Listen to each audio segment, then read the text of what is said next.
Hello and welcome back to Kaely Daily. Today's question is, what are some factors that make birth easier? This is Kaely Daily, the bi-weekly podcast about all things doula tips and tits, where we answer one question about pregnancy, labor, postpartum, or lactation in order to have your journey in this parenting world be just a little bit more informed and filled with consent. Welcome back. I'm Kaely Harrod, your host of this lovely podcast. Today's question is, what are some factors that make birth easier? Now, I am a doula, so doulas are on that list, right? I think that we have ample evidence about doula support making birth easier, less traumatic, more satisfactory, all kinds of things. But I just want to start with the caveat that I realize I'm biased towards us because I am, in fact, a doula. So one of the factors is really good support. Now, ideally, that looks like both personal support people, be that a family member, a close friend, an intimate partner, a spouse of some kind of personal support that is in your life outside of just the experience of giving birth.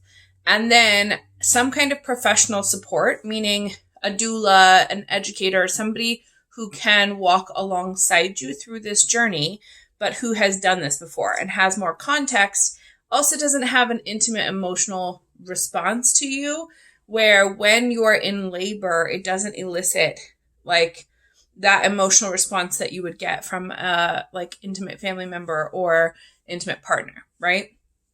The other thing is having a team that you trust. So what I mean when I say that is, if you feel at all like you are not a good fit with your provider, your midwife, your doctor, whoever it is, then during pregnancy is the time to change that, okay? It's not something that you want to do to go into labor, if you can avoid it, with a provider that you don't feel safe and comfortable with. Part of the reason for that is that actually your oxytocin levels are going to be impacted. That's going to impact how you respond in terms of trauma or satisfaction with how your birth goes.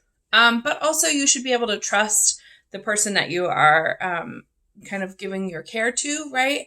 And so then you need to pick someone who is trustworthy and who you feel incredibly comfortable with when you're doing this intimate work of giving birth, okay? Another big factor is have some education. Now, there are a bunch of different kinds of education, and that's actually the next episode, the last episode for season 1.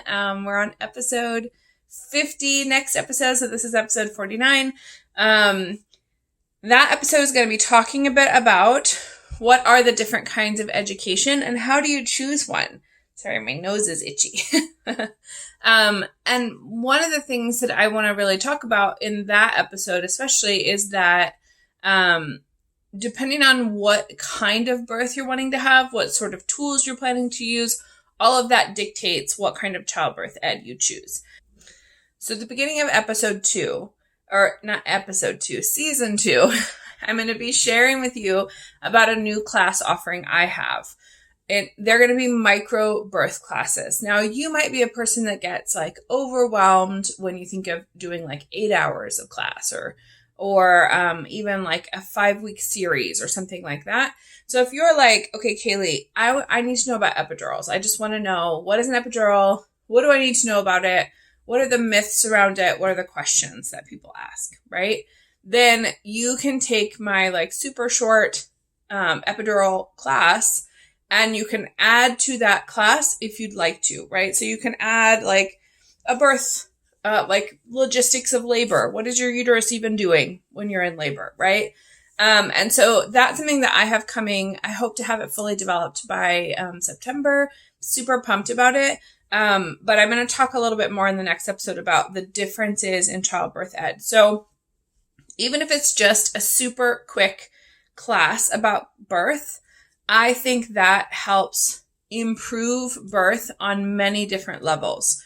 For one, there's generally less trauma and more satisfaction when you understand what happens and why it happens. Now, that does not mean that I think you need to know every single thing that could possibly happen during labor. I don't actually think that's smart or helpful. But it does mean that generally speaking, you have an idea of what to expect. And then the various parts of labor are not eliciting a feeling of terror, right?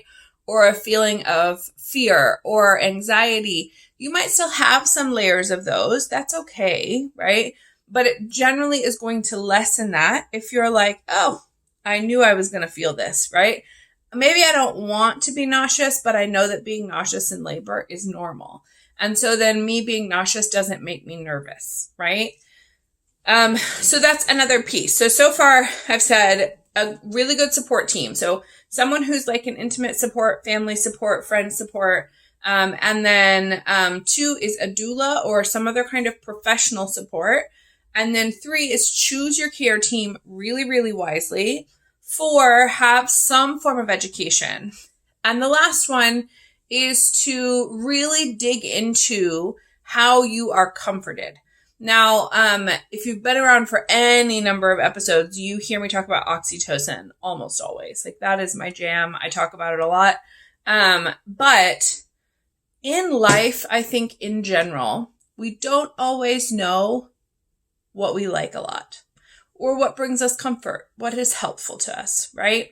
And so in labor, if we don't already know that, it's really hard for us to ask for that support, right?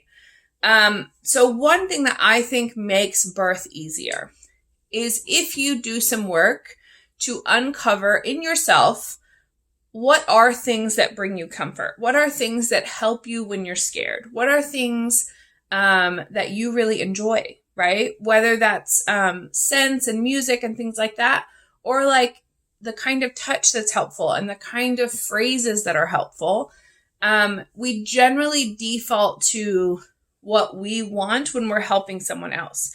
In labor, that's very unhelpful because you're not in labor, right? So if I'm coming in as a doula and talking to someone as if how I want to be talked to when I'm in labor, that's not necessarily helping them, right? Because they're the ones in labor this time. So part of that work is internal work, figuring out what it is that helps you, what it is that maybe like calms you down or maybe like brings you like soothing sort of like peaceful feelings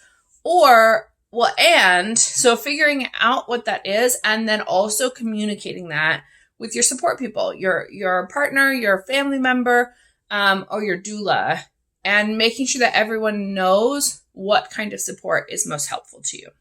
Okay. So those are 5 quick and dirty tips. I hope that those are helpful. I will be back with the next episode, the last episode for the season. So we'll take about a month off for the month of August. And then we'll be back for season 2 starting in September. And so tune into that last episode so you don't miss it. All right. In the meantime, I wish you well-informed, consent-filled births. These episodes are edited and produced by Kaely Harrod, as I'm sure you can probably tell. And our amazing music is credited in the show notes as well. So we look forward to seeing you on the next episode. And in the meantime, have wonderful and consent-filled births.